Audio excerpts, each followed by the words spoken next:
Le terroriste qui a monté sur le toit du gouvernorat de Kidal pour descendre les drapeaux du Mali et faire monter les drapeaux terroristes, ce monsieur, il s'appelle Mohamed Agbaye. Il ne vit plus parce que lui et ses autres camarades ont été tout simplement foudroyés par un drone malien. Ils sont désormais en enfer. Il a été conduit en enfer. Lui ne vit plus. Et il a été anéanti exactement le 14 mai passé. Il y a juste 2 jours de cela, puisque nous sommes les 16. Ça veut dire que tous ceux qui ont posé certains actes à Kidal ou ailleurs, ils seront tous exécutés. Plusieurs chefs terroristes ont été éliminés, soit à Kassela, à la sortie de Bamako, dans la région de Gao, et même dans la ville de Kidal par les frappes de l'aviation malienne. Les opérations continuent. Au niveau des organisations terroristes, il y a désormais des tensions entre eux. Au moment où je vous parle, des tensions ont éclaté entre eux. À quel niveau?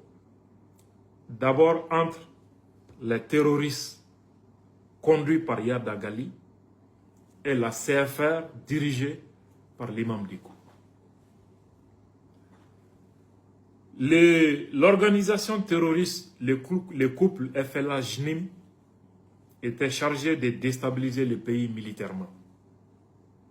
La CFR était chargée de provoquer un soulèvement populaire à Bamako pour faciliter la chute du régime.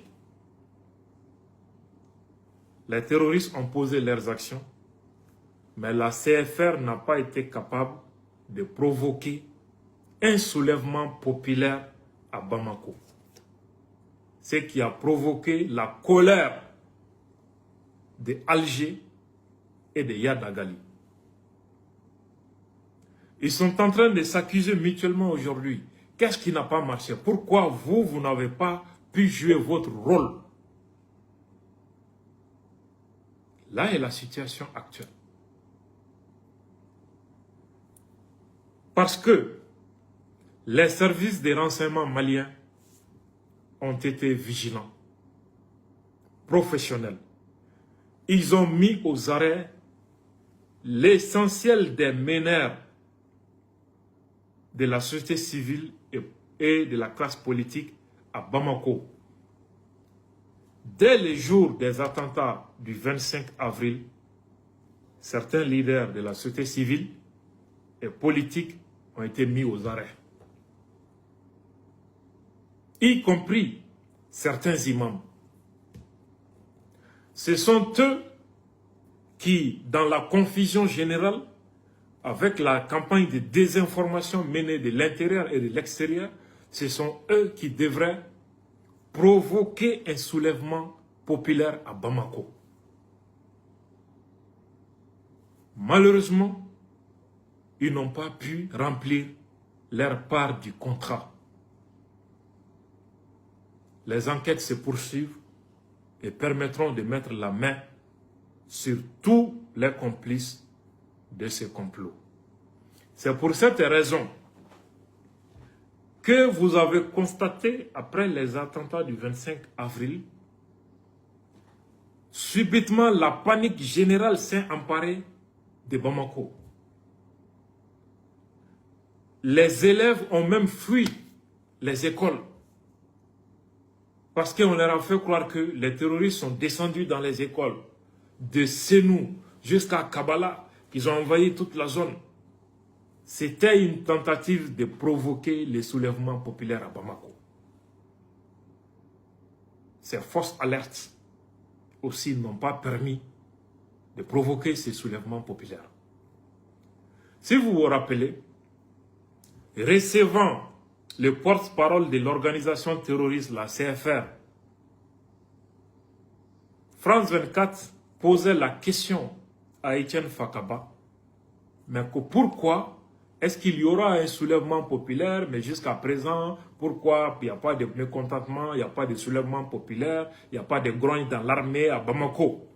La question a été posée. Parce qu'il ne pouvait pas imaginer qu'après tout ce qui avait été mis en place, que le peuple n'allait pas se révolter contre les autorités à Bamako et faciliter la chute du régime. En plus, un autre point, les rumeurs circulaient quand ils ont été incapables de réussir cela. D'autres rumeurs ont suivi. On tentait d'attribuer la responsabilité de la mort de Sadio au président de la transition, au patron des services de renseignement, histoire de créer des tensions dans l'armée, pousser les militaires les uns contre les autres. Parce qu'il ne manquait que ça, le soulèvement populaire, des tensions dans l'armée pour qu'ils puissent atteindre leurs objectifs.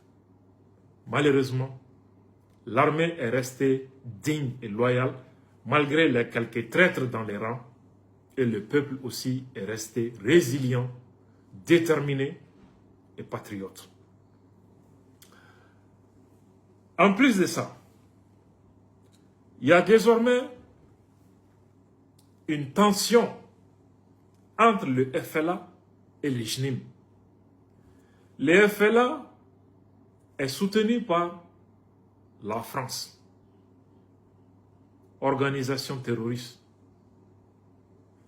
Le JNIM est soutenu par l'Algérie. Parfois, si vous voyez des dissensions entre ces deux, ça veut dire que les deux parrains sont en désaccord, Alger et Paris. Ce sont ces désaccords pour le contrôle ou l'influence sur la zone qui expliquent souvent des tensions entre les FLA et les JNIM. Sinon, ce sont les tentacules de la même pieuvre depuis 2012. Dans la ville de Kidal, le JNIM ne veut pas que le drapeau de l'organisation terroriste FLA domine. On préfère le drapeau du JNIM comme mouvement principal. Ces tensions aussi éclatent désormais entre ces deux entités terroristes qui sont dans la ville de Kidal, mais qui se replient de plus en plus.